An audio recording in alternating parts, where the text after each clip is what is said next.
Assalamualaikum all the pre-medical students, welcome to my YouTube channel. हमने अपनी last video में discuss किया था एंडोप्लाज्मिक रेटिक्यूलम, साइटोप्लाज्मिक ऑर्गेनेल्स के अंदर हमारा पहला टॉपिक था एंडोप्लाज्मिक रेटिक्यूलम, दूसरा है ribosomes. Ribosomes are RNA containing bodies. Ribo निकला है आरएनए से और सोमा मीन्स बॉडीज, तो ऑल ओवर इसको हम कह सकते हैं RNA containing bodies. These are so named because they contain high concentration of ribonucleic acid RNA. These small spherical granular non-membranous structure are the sites of protein synthesis in cell type. यहाँ पर non membranes है, इनकी कोई ये membrane bounded organelle नहीं है, लेकिन ये यूकैरियोटिक सेल में, प्रोकैरियोटिक सेल में, हर सेल में पाए जाते हैं। For example, prokaryotic as well as eukaryotic cells. Therefore, they are regarded as protein factories. In prokaryotic cells, they are found freely dispersed in the cytoplasm due to absence of ER. In eukaryotic cells, they are found free as well as attached to endoplasmic reticulum. जैसे कि हम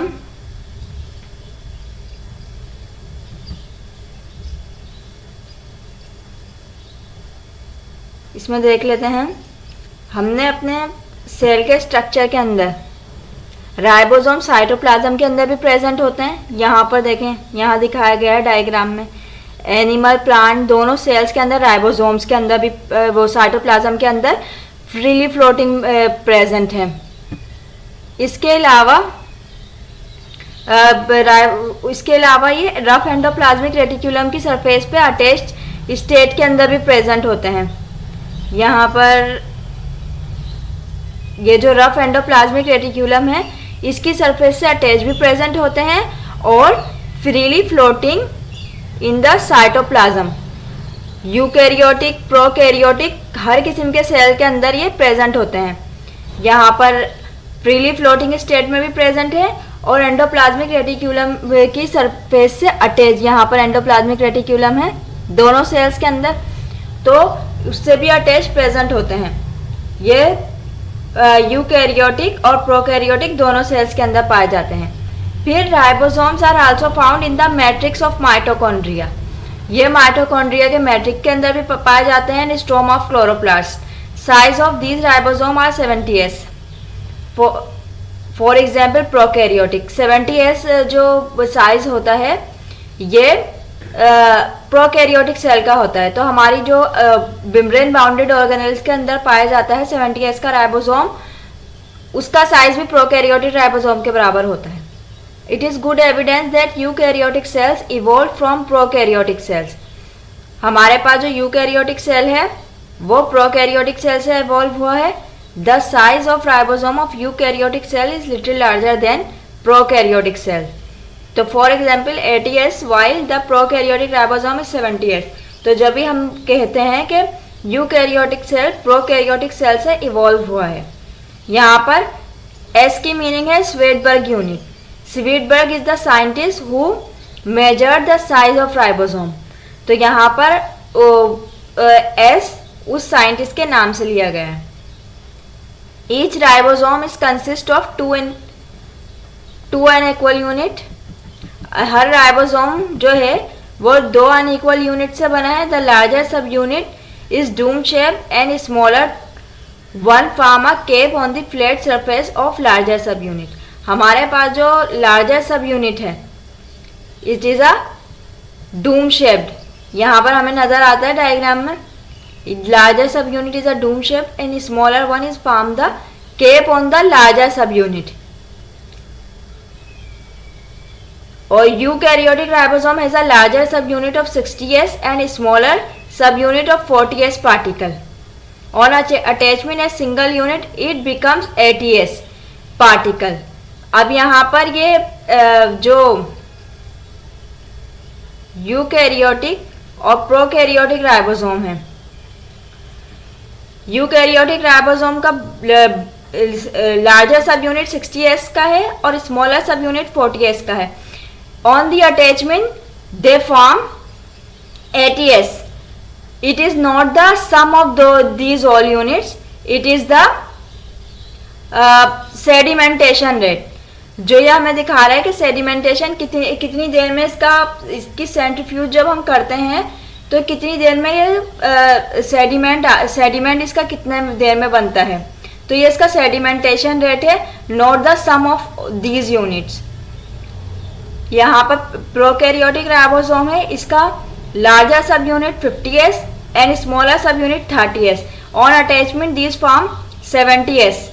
तो this is not the sum of the larger सब unit and smaller subunit. It is the sedimentation rate when they form sediment, when they centrifuge. तो जब इनको centrifuge किया जाता है तो ये कितनी देर में सेडिमेंट इनका बनता है, ये वो सेडिमेंटेशन रेट को इंडिकेट कर रहा है, ये इसके सम को इंडिकेट नहीं कर रहा. यहाँ पर both the unit are attached by magnesium ions. यहाँ पर ये लार्जर सब यूनिट और स्मॉलर सब यूनिट एक दूसरे से जब अटैच होते हैं during the time of protein synthesis, तो ये मैग्नीशियम आयन से अटैच होते हैं. The ribosome is chemically made up of nucleoprotein. हमारे पास राइबोसोम न्यूक्लियोप्रोटीन का बना होता है. जैसे हमने पढ़ा था कि आरएनए कंटेनिंग बॉडीज हैं तो प्रोटीन भी इनके अंदर शामिल है. RNA 40% and protein 60%. तो ये न्यूक्लियोप्रोटीन से मिलके बने हैं. दे are made up of 50 or more different kinds of protein. Magnesium form bond between phosphate group of RNA and amino group of amino acid to attach both the units at the time of protein synthesis. Protein synthesis के time यहाँ देखें mRNA binding site दिखाई है. mRNA जब protein synthesis का time वक्त होता है तो यहाँ पर tRNA भी आके अटैच हो जाता है. ये all these are the tRNA binding site.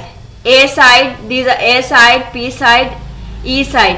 ये दो जो हैं peptidyl site, amino acid site, these are the mRNA binding site और tRNA binding site. mRNA binding site यहाँ पर दिखाई गई है. During the protein synthesis they capture mRNA there and these all are on the larger subunit. These are the tRNA binding site. तो यहाँ पर हमारे पास ये mRNA की इंफॉर्मेशन को tRNA से इनकोड करता है प्रोटीन सिंथेसाइज करने के लिए. They form recent investigation. यहाँ पर क्या है, magnesium form bond between phosphate group of RNA and amino group of amino acid to attach both the unit at the time of protein synthesis. Recent investigation reveal that the ribosome are manufactured in the nucleolus in eukaryotic cells from where they are transfer to the cytoplasm through the nuclear pore via ER. तो हमारे पास nucleolus जो है वो nucleus के अंदर पाया जाता है.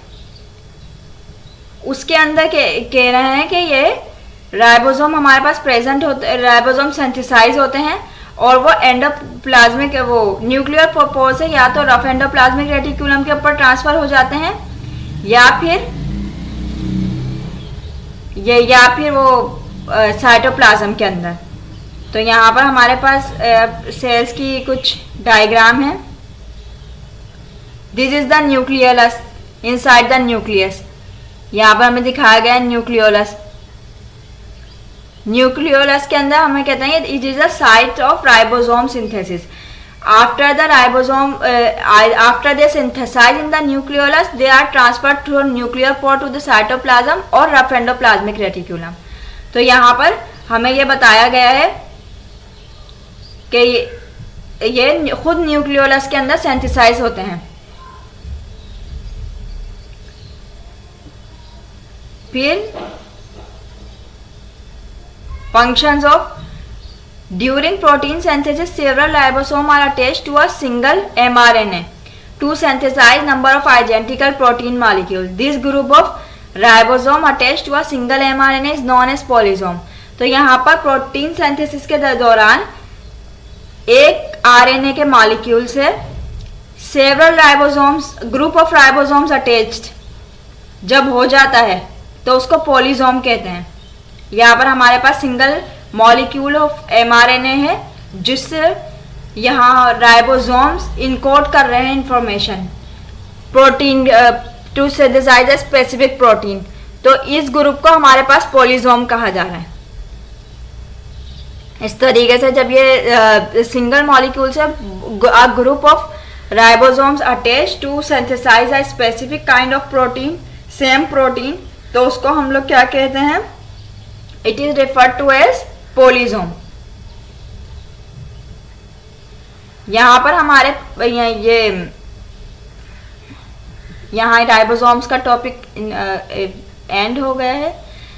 अगर मेरी वीडियोस आपको हेल्पफुल लगी तो मेरे चैनल को लाइक एंड सब्सक्राइब करें। नेक्स्ट वीडियो में हम डिस्कस करेंगे गोल्जी कॉम्प्लेक्स, इसका स्ट्रक्चर एंड फंक्शन। जब तक के लिए अल्लाह हाफिज।